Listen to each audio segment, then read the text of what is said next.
오늘은 D-119일입니다. 119 어제 마침 소방의 날이 있었습니다. 제가 참석해 왔습니다. 드디어 소방병원이 건립되게 됩니다. 그동안 경찰병원은 있었지만 국민의 생명과 재산을 보호하는 소방병원이 이제까지 없었다는 것은 만시지탄입니다. 이유는 지방직 공무원이라는 이유로 국고 보조가 안 되었기 때문에 그렇습니다. 저희 문재인 정부에서 소방직을 국가직으로 전환시키고 바로 대통령 지시와 저희 당의 협력으로 이 예산이 확보돼서 드디어 충청북도 음성에서 우리 국가 소방병원이 건립되게 되었습니다. 많은 소방 공무원 여러분께 늦게나마 축하를 드리고 반드시 우리 생명과 재산을 지키는 소방 공무원들의 건강과 생명을 지키기 위한 서비스에 저희 민주당은 최선을 다하겠다는 말씀을 드리겠습니다. 윤석열 후보께서 50조를 자신이 대통령이 되면 하겠다 그랬는데 대통령이 된다고 50조를 마음대로 쓸 수 있는 것은 자기 주머니가 아니면 할 수가 없습니다. 그것이 가능하려면 지금 국회에서 예산안이 만들어져야 됩니다. 정치를 잘 모르시는 윤석열 후보께서 즉흥적으로 말씀하신 것 같은데 김기현 원내대표 인터뷰를 보니까 본인과 상의가 안 된 거라고 이야기를 했습니다. 이제 윤석열 후보께서는 무슨 말씀을 하실 때 원내대표와 항상 상의하고 결재를 받은 다음에 말씀하시기 바랍니다. 그리고 이제 50조의 그런 취지를 살리려면 우리 윤호중 원내대표와 즉시 상의해서 2조 4천억에 달하는 소상공인의 지원을 두텁게 하고 6조 원 발행으로 예정되어 있는 지역화폐 액수를 늘리고 남는 액수가 있는 걸 가지고 초과 세수를 체크해서 일상회복 방역 지원금 문제를 상의해 주실 것을 부탁을 드리겠습니다. 우리 당 특위가 이번에 예금보험공사를 방문했습니다. 우리 김병욱 의원을 중심으로 가서 봤는데 중요한 사실을 확인했는데 뭐냐. 그동안 예금보험공사가 2011년 2월 달에 이미 부실 PF의 문제를 다 보고를 했고 부산저축은행이 대장동 PF에 대출했던 1,800억의 대손 충당 금액이 71%로 돼 있다는 사실이 확인됐습니다.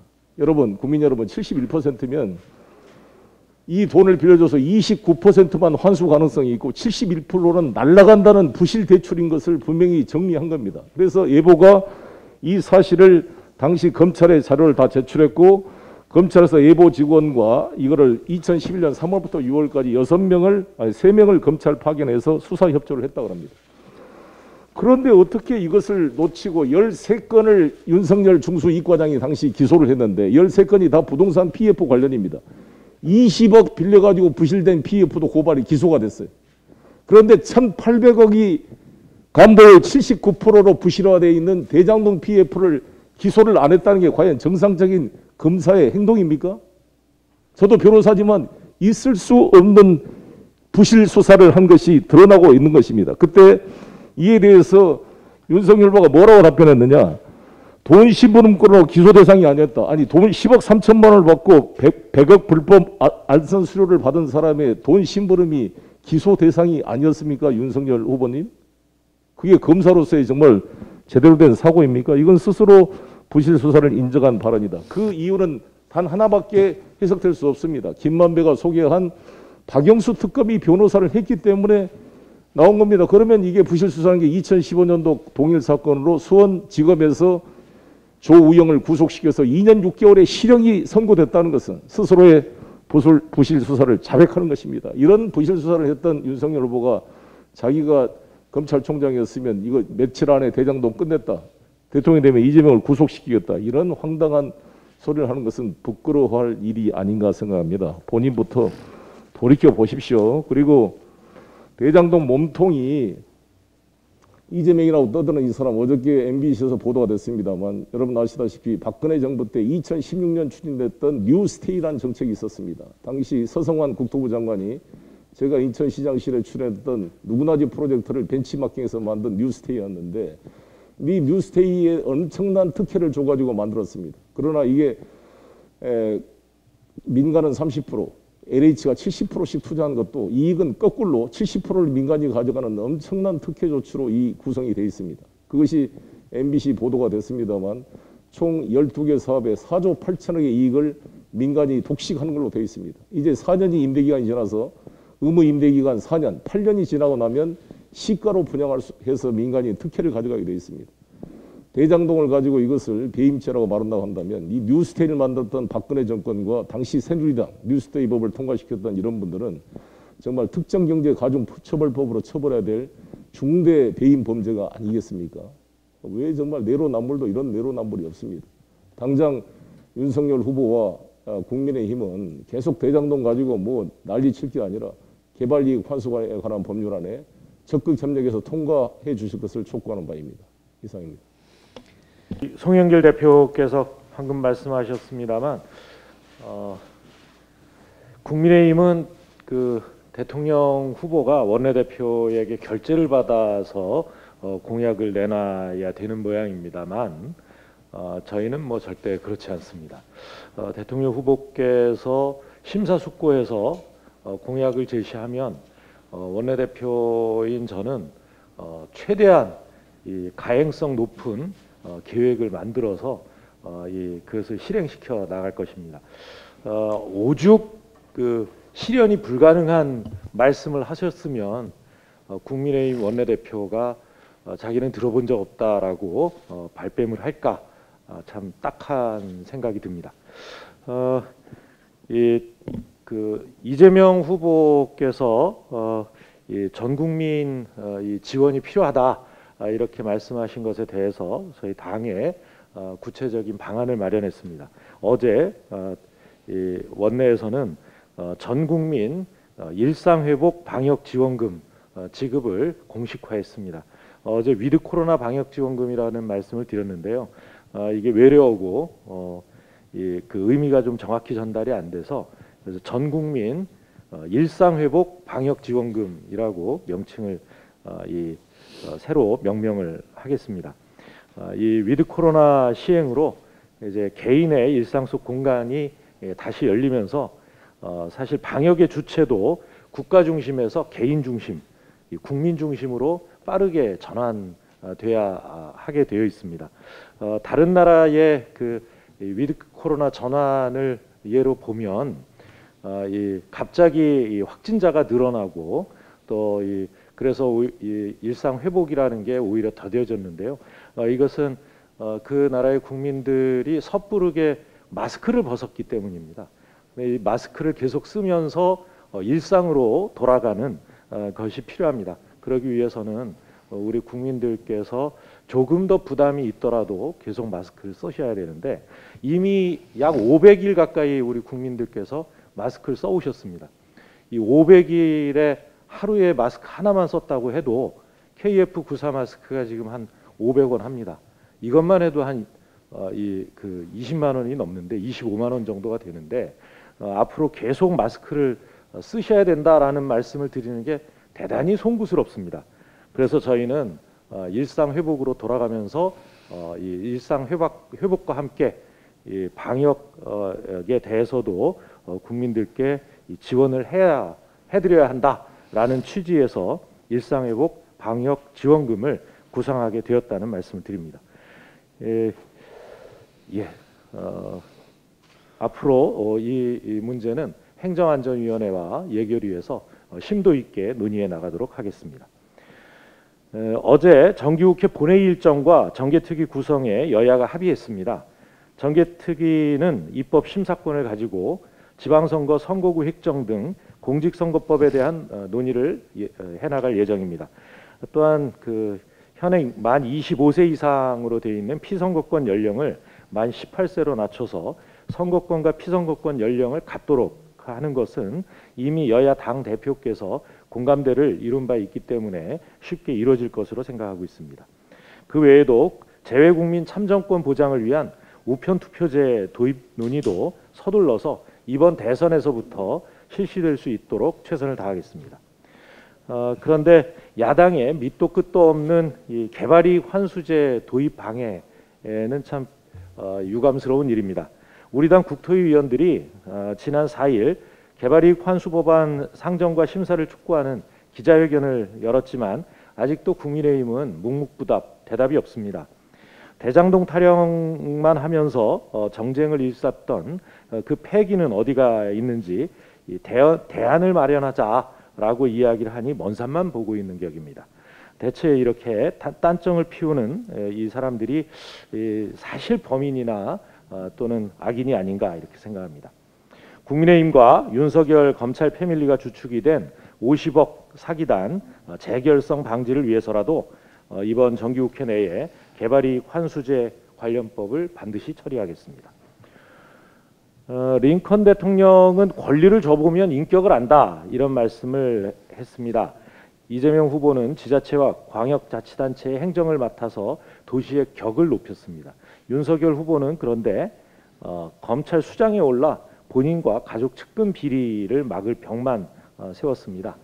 어제도 윤석열 후보 부인 김건희 씨가 수원여대 국민대에 허위 이력을 기재한 가짜 이력서를 제출했다는 의혹이 추가로 드러났습니다.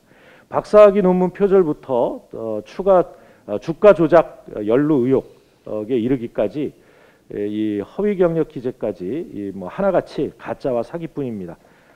검사 윤석열의 온실 속에서 부정부패와 비리의 가족 사기단이 자란 것입니다. 이쯤 되면 김건희 씨 스스로 대통령 부인이 될 자격이 없다라고 선언해야 되는 것 아닌가 싶습니다. 검증을 넘어서 수사를 받아야 될 범죄 행위들이기 때문입니다. 윤석열 후보도 공정, 정의를 말하기에 앞서서 참담한 가족 연루 비리 의혹에 대해 국민께 사과하고 이 사태에 대해 책임을 지는 모습을 보여야 할 것입니다. 시간이 많이 지났는데 한 가지만 더 말씀드려야 되겠네요. 국민의힘의 습관성 정치 공작 그 끝이 어딘지 모르겠습니다.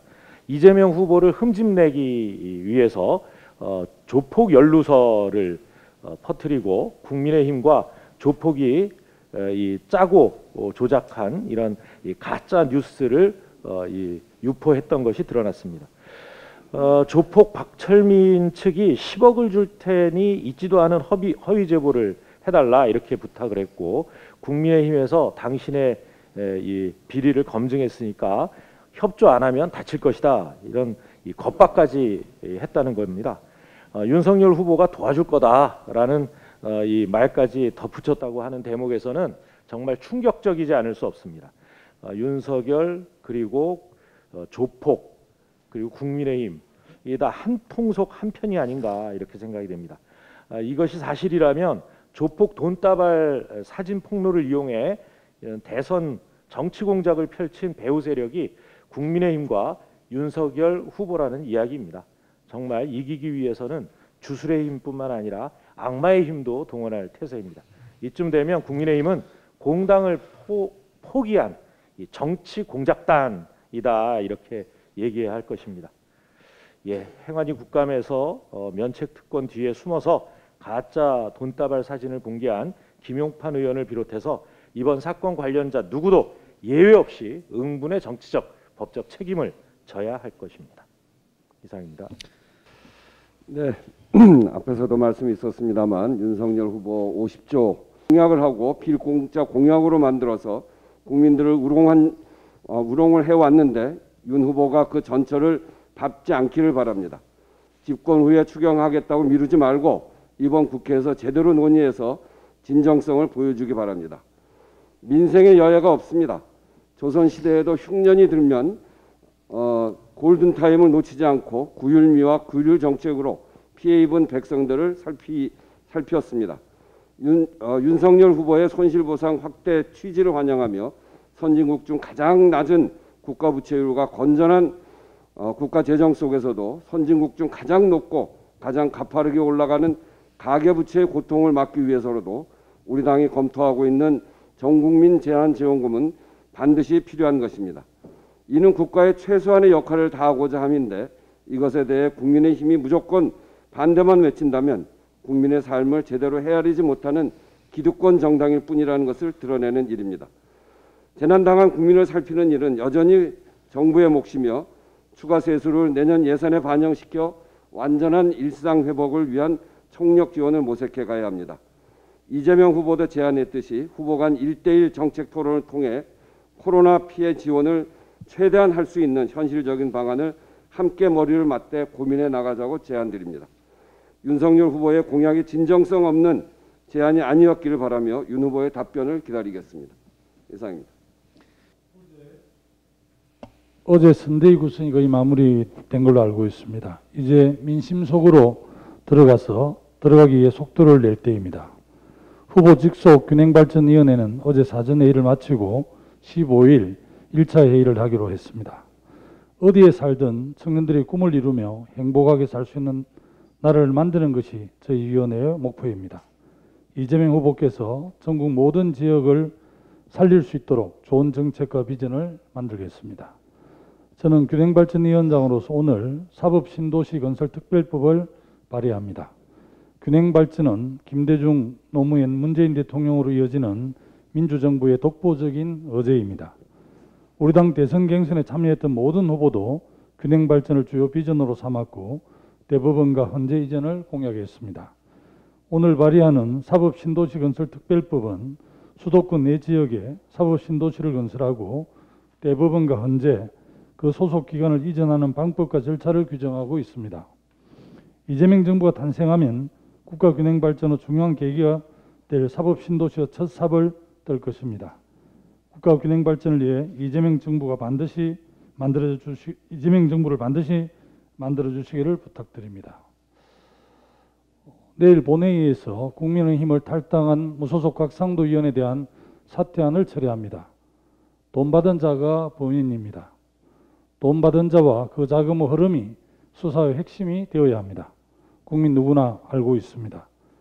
박영수 전 특검 등 50억 클럽에 대해 수사 속도가 너무 느립니다. 국민의힘과 연루된 고위 정치인, 법조인 수사는 깜깜무소식입니다. 무전 유죄 국민은 허탈할 수밖에 없습니다. 국민은 불평등한 것보다 불공정한 것에 더 화를 냅니다. 검찰의 신속한 수사를 다시 한번 촉구합니다. 그것이 국민에게 녹을 받는 공직자의 도리임을 명심해 주시길 바랍니다. 오늘 첫눈이 내렸는데요. 불편하신 분도 계시지만은 첫눈을 보고 겨울을 감지하는 분도 계십니다. 올 겨울에는 많은 국민들이 잊었던 12월에는 거리에 크리스마스 캐롤이 울릴 수 있도록 하겠습니다. 이재명 후보께서 국민들의 마음만 모으면 기적을 만들 수 있는 나라다. 우리가 IMF 경제 때도 그렇고 87년 6월 항쟁 때도 그랬다. 국민들의 마음을 모을 수 있는 것을 좀 만들어 달라는 요청이 있었습니다. 그래서 소상공인, 그다음에 종교계 지도자, 일반 국민들의 이 여러 가지 의견을 들어보니까 우리가 어느덧 좀 있으면 코로나가 돼서 망연화가 있을지도 모르는데 이 크리스마스 캐롤이 우리 길거리에서 사라지게 됐는데 이걸 회복해 달라는 것이 많은 요청이 있었습니다. 그래서 이를 지적재산권을 갖고 있는 음반협회하고 문광부하고 협력을 해서 우리 당 의원들이 예산도 부분적으로 마련하고 협상을 해서 올 겨울에는 이 코로나에 지친 국민들이 겨울에는 크리스마스 캐롤을 드릴 수 있는 겨울이 될 것으로 하고 이것을 위해서 노력하도록 하겠습니다. 이 문제는 미래 경제 부분에서 결국은 지적재산권은 보호돼야 되지만 한편으로는 공동체가 유지되어야 되는 이런 앞으로의 공동체 사회에 대한 진전으로 나가는 데도 좋은 계기가 될 거라고 봅니다.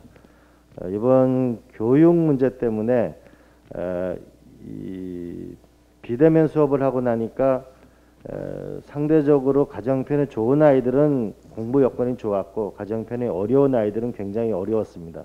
이걸 살펴보니까 결국은 조그만 수업을 하더라도 지적재산권 문제가 전부 걸리게 되는 걸 알게 됐습니다. 이번에는 작은 크리스마스 문제부터 해서 우리가 교육 문제까지 우리 미래경제 부분에서 손에 와닿는 민생에 대해서 얘기하도록 하겠습니다. 이상입니다.